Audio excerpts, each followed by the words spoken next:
de la Nación, principalísimo miembro del equipo del señor Ministro de Economía de la Nación, el doctor Axel Kicillof, y vicepresidenta de la Asociación de Economía para el Desarrollo Argentino, AEDA. Paula Español obtuvo su licenciatura en Economía en la Universidad de Buenos Aires y se doctoró en Economía en la Escuela de Altos Estudios de Ciencias Sociales de París, en Francia. Entre las funciones realizadas en la gestión pública, destacamos que fue directora del Centro de Estudios para la Producción del Ministerio de Industria de la Nación y gerenta de finanza de la compañía administradora del mercado mayorista eléctrico, CANMESA. Es un placer para la Confederación General Económica Delegación Mendoza presentar, recibir y escuchar a una destacada militante política y funcionaria.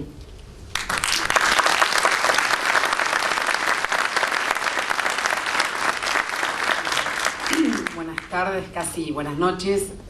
Muchísimas gracias por la invitación a la CGE Mendoza, por supuesto a Sergio que hace rato que insiste en esta invitación. La verdad que no es que no venía antes porque no quisiera, sino porque efectivamente no se hace fácil tomar un día para hacerlo, pero creo que es muy importante, sin duda, además estar compartiendo la mesa con Anabel y con Guillermo, que nos hemos encontrado en otras ocasiones y que entendemos, o sea, para mí participar con ellos es esta cuestión de militancia política en su sentido más amplio, en su sentido como economista, como funcionaria, como docente, como entender la militancia política en toda la actividad que uno tiene y en todo lo que nosotros hacemos, porque es en definitiva qué es lo que creemos y en qué creemos en la política como herramienta de transformación. Entonces, para mí este tipo de actividades son importantísimas y es un panel de lujo sin dudas, con Alfredo, a quien hace ya años y años que leemos, que compartimos de vez en cuando panel, discusiones y demás, así que sin dudas es un gran placer estar aquí en Mendoza para poder, no importa, ya saben, para poder debatir algunas ideas en este contexto que sin duda, como bien dijo Anabel y como han repetido los demás, es un contexto electoral y hay que entender en un contexto electoral qué decisiones tomamos, qué discutimos, poder deconstruir un poco los eslogans, qué hay detrás de ellos, qué hay detrás de estos miedos, de esta idea del ajuste o ese miedo que nos meten y entonces qué es lo que están pregonando. Creo que es importante que nos demos un rato para discutir este tipo de cuestiones, sobre todo pensando en que hay que decidir, y hay que decidir en dos palabras que también son parte del título de la convocatoria de hoy, que dicen desarrollo e inclusión social. Digo, desarrollo e inclusión sin dudas que son parte de un eslogan, pero que tienen un contenido muy fuerte y es un contenido que no se puede, digamos, no se puede separar de la palabra industria. Uno no puede pensar y no se puede pensar el desarrollo económico con inclusión social si no se piensa en la industria. Y esto es parte, digamos, es un eslogan con contenido y además con experiencia histórica. No hay país en el mundo que no se haya desarrollado de la mano de la industria. Por supuesto, como vamos a ver y como vamos a charlar un poco hoy, somos un país con recursos naturales, entonces hay que repensar de qué manera. No es lo mismo el desarrollo que pueda pensar la Argentina al que tuvo Corea. Por supuesto, Corea no tiene la cantidad de recursos naturales que tiene la Argentina, pero de todos modos todos los países del mundo que podemos hablar, Estados Unidos, Europa, Japón, etcétera, se han desarrollado de la mano en la industria. Entonces, ese es el eje sobre el cual después podemos discutir cómo, qué se hizo, cuánto falta, pero no es, digamos, es realmente inseparable pensarlo de esta manera. Y sobre todo porque la clave del desarrollo y el histórico debate del desarrollo en la Argentina tiene que ver con poder superar aquello que los economistas llamamos la restricción externa y que en general es, digamos, y que se entiende que es la necesidad de dólares. ¿Sí? La economía necesita dólares. ¿Por qué necesita dólares? Es como un hogar que necesita ingresos. ¿Por qué? Porque si no se autoabastece, tiene que ir afuera y comprar aquello que no produce. Bueno, un país, por más que sea más o menos desarrollado en todo su sendero, necesita divisas para ir y comprar insumos, bienes de capital o aquello que no produce. En el sendero de desarrollo, las economías necesitan muchas divisas y por eso la restricción externa, que ha sido la histórica restricción al crecimiento y al desarrollo de la Argentina, tiene que ver con la generación de dólares. Hay dos patas claves para la generación de dólares, más allá de la cuestión financiera, desde la cuestión real. Y te digo, porque esa sería otra discusión, pero desde la esfera real tiene que ver con la energía y con la industria. La energía sería otro panel, lo dejamos para la próxima, pero sin dudas tiene que ver y es un eje importante del gobierno nacional, y por eso la idea de la necesidad de la soberanía energética y la diversificación de la matriz energética. Entonces ese es uno de los pilares sobre los que hay que construir, y el otro es la industria. Y como se entiende del gobierno nacional de esa manera, es que se ha venido desarrollando diversas políticas en estos 12 años, sobre las cuales les juro que no los voy a aburrir, no tengo ganas de llegar acá y decirle todas las políticas de fomento a la industria que hemos generado desde el gobierno nacional y de los distintos gobiernos provinciales.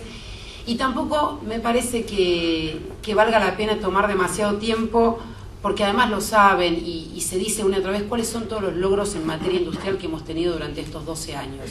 ¿Sí? La generación de empleo, de valor, de los sectores productivos, de volver a exportar industria, de volver a generar empleo en la industria. Yo realmente los invito a tomar cualquier serie de empleo industrial y agarran del 76 y al 2001 y es una curva que desciende sistemáticamente. Es destrucción de empleo industrial durante 25 años. Volvimos a generar empleo en la industria. Y así un sinfín de estadísticas sobre las cuales no me quiero detener, porque lo que tenemos que pensar es sobre esto construido, qué es lo que se necesita hacia adelante y cómo lo repensamos. Y en ese sentido me parece importante también pensar qué entendemos por industria y cómo se tracciona la industria y cómo se hace en un país, incluso en una provincia. Por eso me parece interesante también tener este debate en Mendoza, que tiene recursos naturales.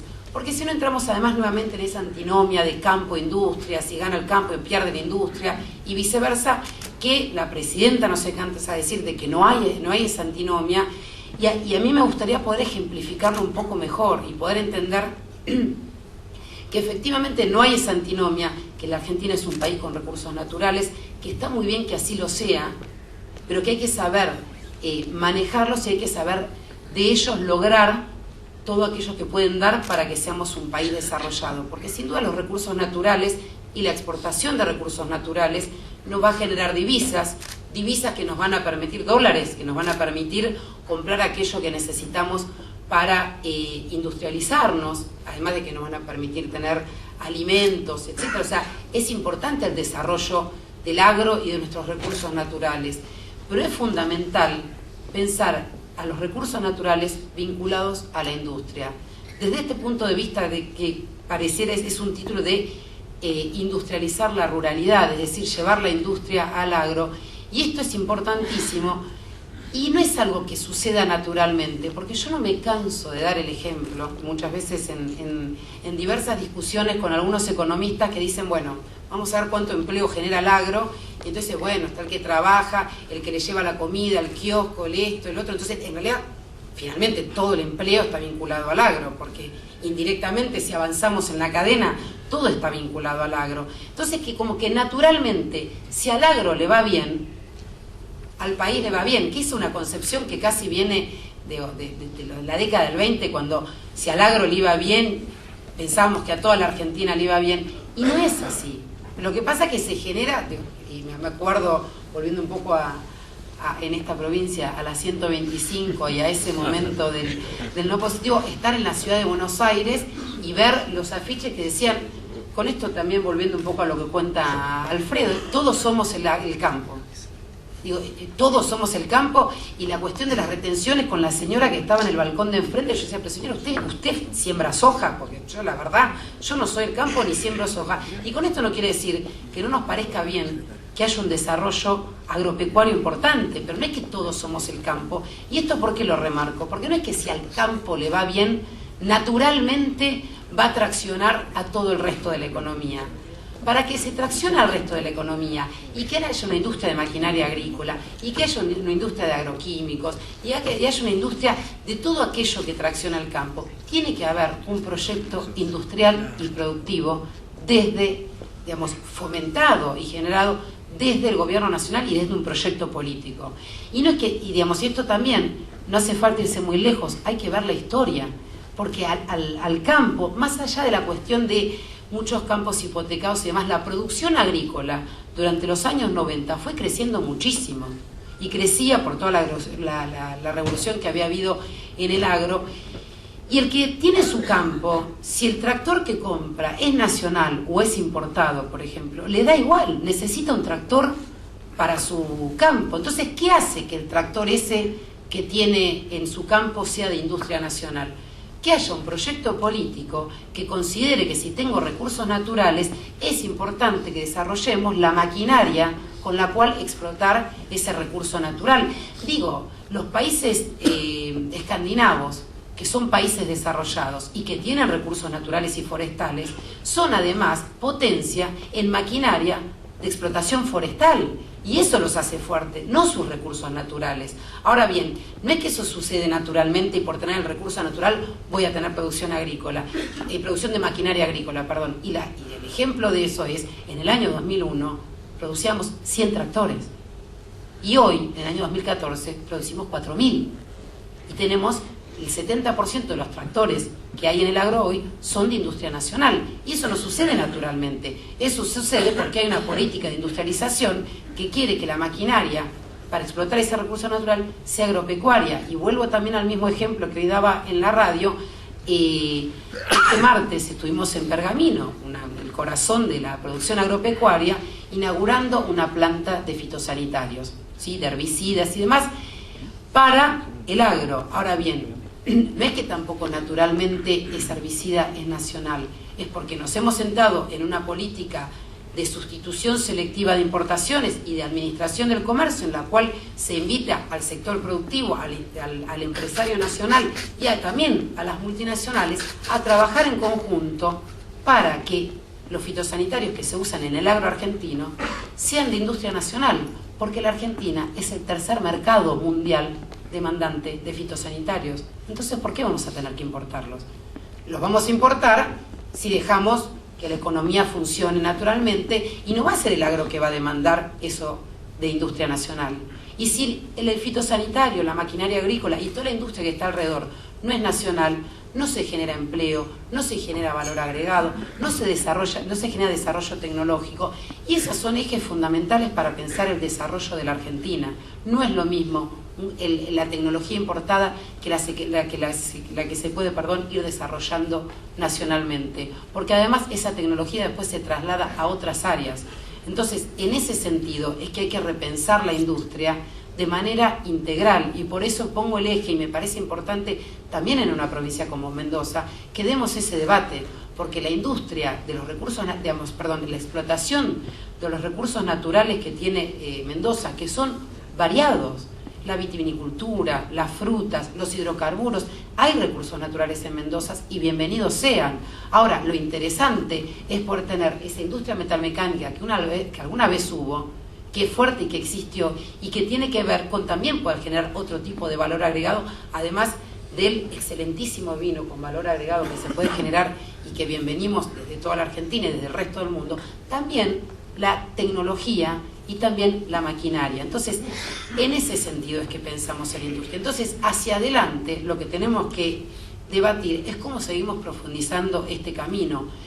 Y esto tiene diversas herramientas del gobierno nacional para ir llevándolo adelante desde diversos ministerios, desde diversas áreas, que tiene que ver sin dudas con el financiamiento.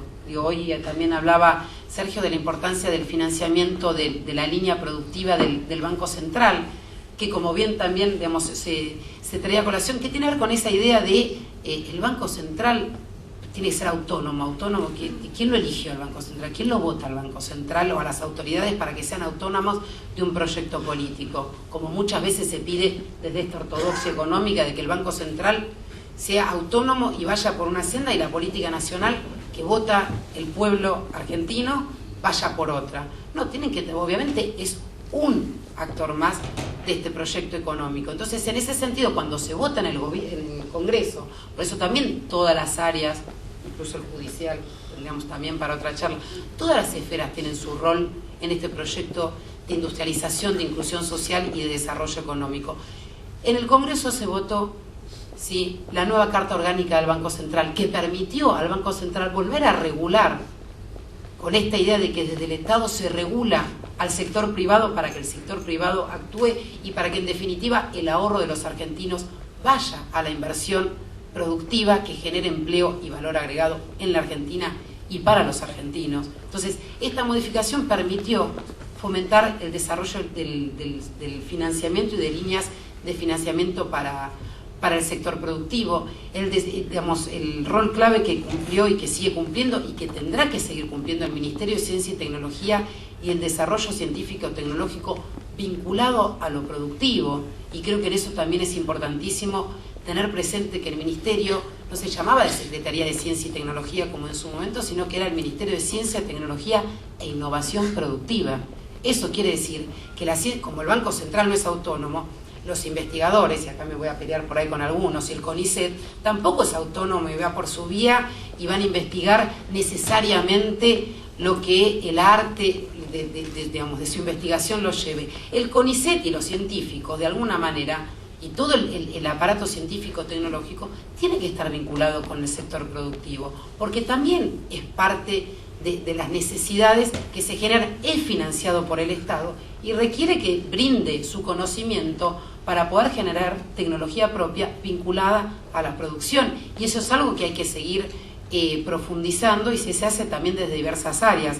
Y sin dudas, una que me atañe particularmente, tiene que ver con de lo que hablaba Guillermo, que es la administración del comercio, la política comercial y la administración de comercio, que últimamente, por toda la cuestión del fallo de la OMC y demás, está bastante vapuleada, sin duda, por todos los economistas agoreros, estos que pasan todo el día por todos los canales, como dice Alfredo, con esta crítica tan fuerte de decir, bueno, estamos aislados del mundo, somos proteccionistas, volvemos a la época, a los años 60, nos encerramos, no queremos negociar con nadie, cosa que además agarren cualquier serie histórica del nivel de apertura que tiene la Argentina hoy en día en su comercio, y es absolutamente falso, incluso tiene más apertura hoy que en los 90 en el sentido de su comercio. El tema es que uno decida cómo y qué comercia, pero no solo eso, sino que además el problema es que tenemos los agoreros internos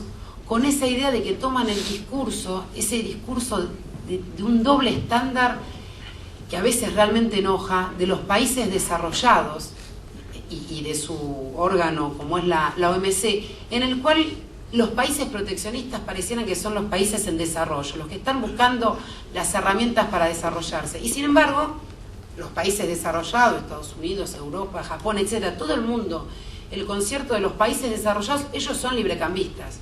Ellos no quieren ningún tipo de regulación. Y digo que eso tiene un doble estándar por dos razones claves. Primero, pareciera porque tienen amnesia, porque pareciera que hubieran olvidado cómo llegaron a ser países desarrollados. Porque todos los países desarrollados, todos, tuvieron una política de protección fuertísima a su industria y a su producción antes de ser librecambistas. Todos.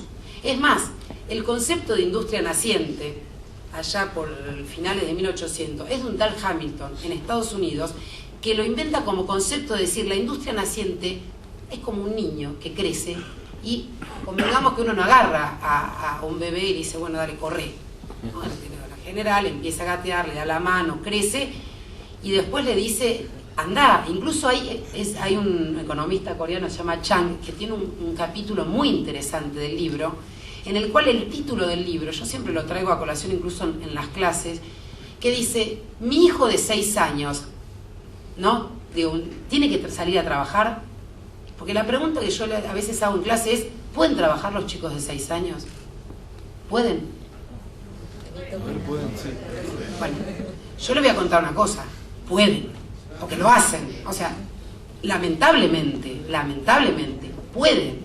Entonces, ¿qué es lo que dice el economista? Dice, bueno, ahora, ¿yo deseo eso para mi hijo? No, ¿qué es lo que quiero? Y yo quiero que se alimente, que coma, que estudie, y que después, que estudie todo lo que se puede, y que después vaya al mercado de trabajo, ¿no? Y que después se desarrolle, cuando ya haya aprendido a caminar, cuando ya haya aprendido a tener sus herramientas para dar batalla en este mundo. ¿no? Entonces, y va a poder competir de la misma manera el hijo de la persona que hizo eso, que, digamos, la situación terrible de los chicos que los hacen, o que su situación terrible los hace ir a trabajar a los 6 años, ¿tienen la misma capacidad de competir uno y otro? No. Entonces, ¿qué es lo que dice? Yo obviamente voy a preferir lo otro. Digo, la industria naciente lo voy a hacer crecer, con mis industrias lo mismo. ¿Puede competir una pequeña industria que recién nace y que necesita un proceso de aprendizaje, aquella que hace 40, 50 años que está produciendo? No. Entonces, ese es el concepto. Ahora, por supuesto, si somos un padre sobreprotector y a los 35 años el hijo todavía sigue viviendo en casa, que no trabaje mucho porque está mal, le hago la comida y demás, y bueno, a veces después tiene más dificultades también en el mercado de trabajo, por lo cual hay que ser un poco cuidadoso, pero digo, el concepto básico es, hay que acompañar para que crezcan. Bueno, con la industria hay que hacer lo mismo, pero por eso, digo, este ejemplo llevado a lo más llano es lo que han hecho todos los países desarrollados, y por eso digo que el concepto de industria naciente nace en Estados Unidos, y es lo que han hecho todos. Han tenido terribles políticas proteccionistas hasta que son ahora desarrolladas. Una vez que son desarrollados y pueden competir, claro que es mejor, ahora compitamos todos por igual. Bueno, obviamente hay otros países que venimos atrás y necesitamos tener nuestras herramientas de política para poder desarrollarnos.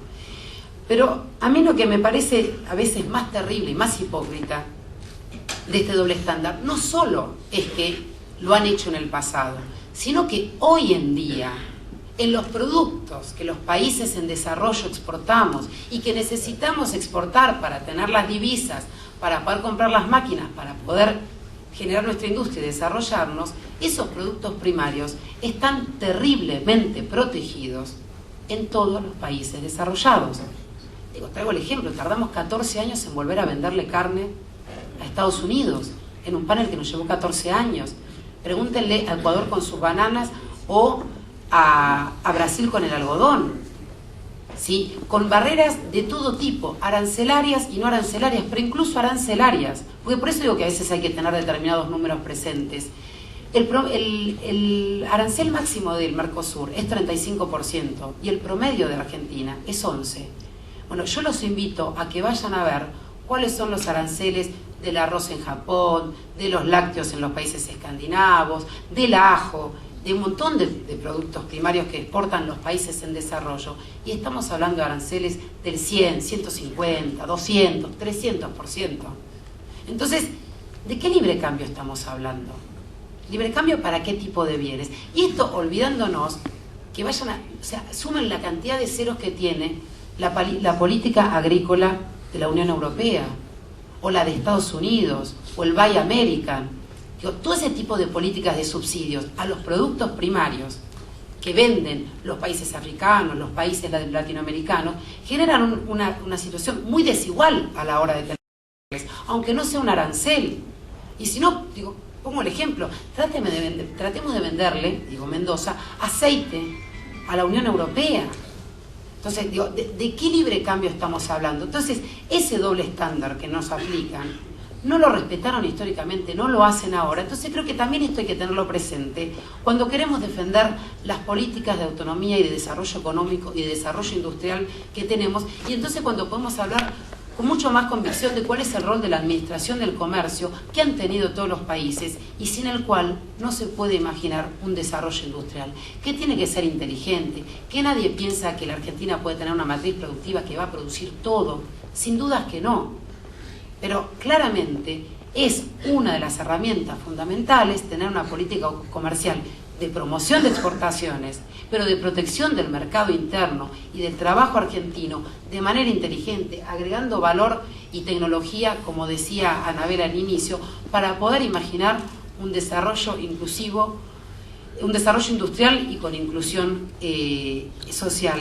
Y todo esto lleva a un último punto, porque como verán, a mí es un tema que me apasiona y me podría quedar largo y tendido, y por eso siempre me pongo el reloj acá, para tratar de darme cuenta que va pasando el tiempo, porque si no lo hago, no me doy cuenta. Pero creo que en el marco de todo este debate hay un tema fundamental que no se pierde de vista, y es la importancia en cualquier tipo de proceso de desarrollo económico del Estado, en todas sus esferas.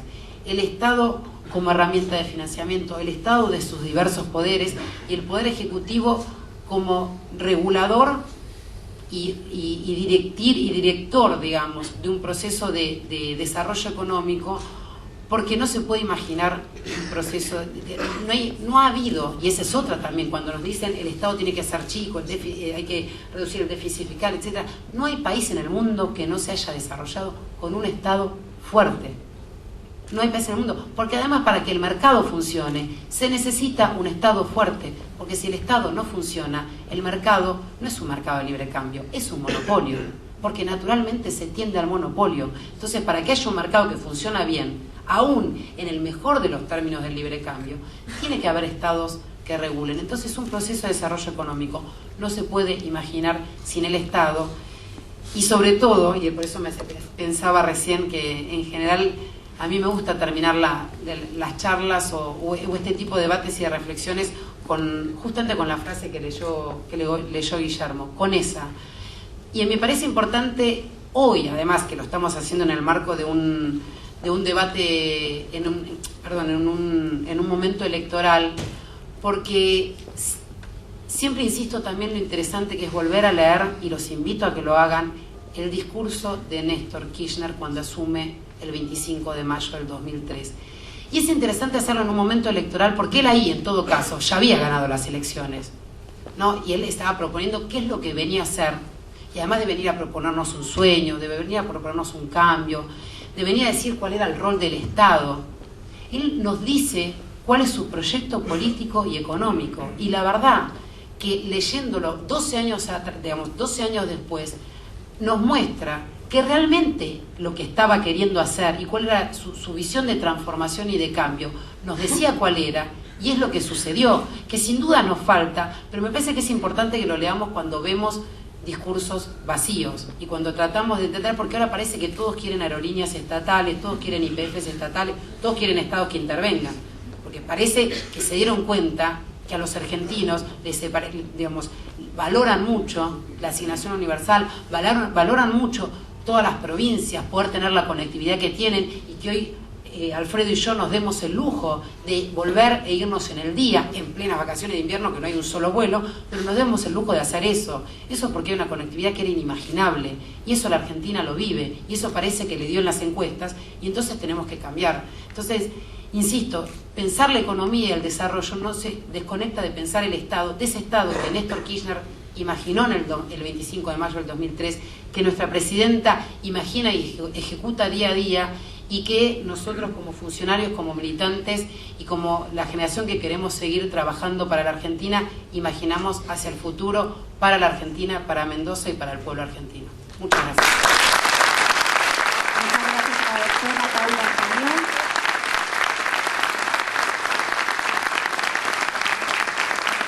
Agradecemos a todos los disertantes, nuestro agradecimiento a todos los presentes en esta actividad. Esperamos que se multipliquen los espacios de discusión y la participación del empresariado PYME en la provincia de Mendoza. A todos, muy buenas noches.